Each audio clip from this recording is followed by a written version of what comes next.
জয়গুরু।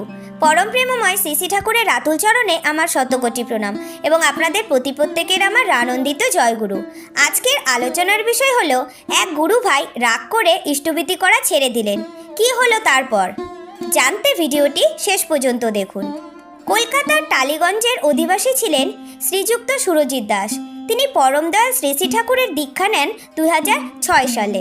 পেশায় তিনি এক নামি দামি লেদার কোম্পানিতে সিনিয়র চিফ ছিলেন। 2012 সালে নিজের বাবা মা ও স্ত্রী শ্বশুরবাড়ির কিছু লোকজন নিয়ে ঠাকুরবাড়ির উদ্দেশ্যে রওনা দেন।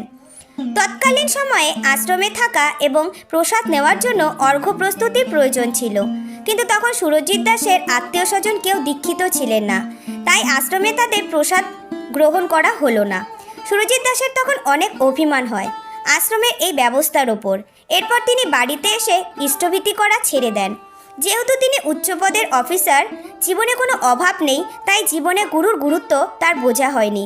বেশ ভালোই কাটছিল তার জীবন। 2022 সালে দুর্গাপূজার সময় সুরজিৎবাবু তার বৃদ্ধ বাবা মা, স্ত্রী, 2 শিশুপুত্রকে নিয়ে বেড়াতে যান ভিয়েতনামে। সন্ধ্যা 6টার সময় ফ্লাইট ছেড়েছে। এখন রাত প্রায় 1টা, আর ঘণ্টাখানেকের মধ্যেই ভিয়েতনামে পৌঁছবেন তারা। হঠাৎ সুরজিৎবাবুর মা তাকে হাতের ইশারায় ডাকলেন।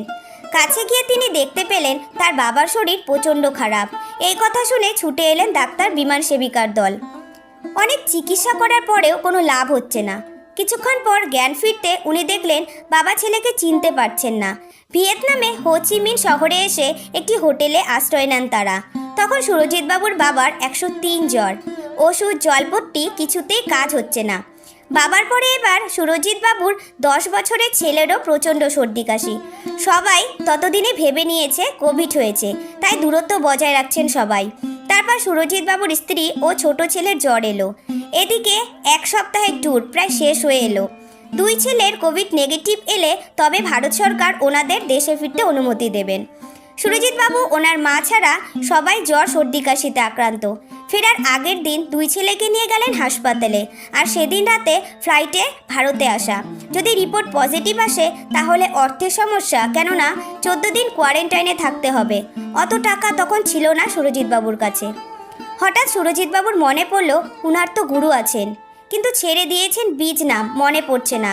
যতটুকুই ওনার মনে আসছে ততটুকু উনি বীজ নাম মনে করতে লাগলো।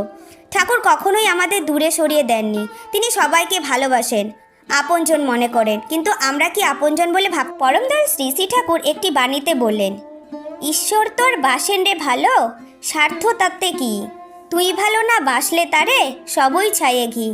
সুরজিৎবাবুর 2 ছেলের রিপোর্ট নেগেটিভ আসায় অসুস্থ স্ত্রী ও সকলকে নিয়েই পরের দিন চলে এলেন কলকাতায়। অবাক করা কাণ্ড, বাবা, স্ত্রী, 2 ছেলে হঠাৎ করে সুস্থ হয়ে গেছে। ঘরে ফিরে মনে মনে যুদ্ধ শুরু হলো সুরজিৎবাবুর। আমি ঠাকুরকে ছেড়ে দিয়েছি এতদিন, তবুও আমি আকুল হয়ে ঠাকুরের কাছে প্রার্থনা করতেই তিনি আমার কথা শুনলেন, আমাকে রক্ষা করলেন। সেই দিনের পর থেকেই সুরজিৎবাবু দেরি না করে শুরু করে দিলেন ইষ্টভীতি। তারপর ওনার বাড়ির অন্যান্যদের দীক্ষা দেওয়া হলো। বাড়িতে প্রার্থনা, নাম, ধ্যান ধীরে ধীরে শুরু হলো। আমরা অনেক ভুল কাজ করে থাকি। অজ্ঞানতা থেকে যিনি আমাদেরকে জ্ঞানতার পথে নিয়ে আসেন তিনিই গুরু। সে গুরুর ভরণ পোষণ করা প্রত্যেক শিষ্যের অবশ্যই কর্তব্য। তাই ইষ্টভীতি হলো ইষ্ট ভরণ পোষণের জন্য অর্ঘ্য নিবেদন। পরমদয়াল শ্রী ঠাকুর বলেছেন, জীবন যদি যায় রে তোর, ইষ্টভীতি ছাড়িস না।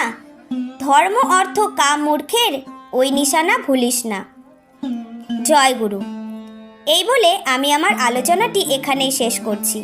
আলোচনাটি ভালো লেগে থাকলে কমেন্ট বক্সে জয়গুরু অবশ্যই লিখবেন।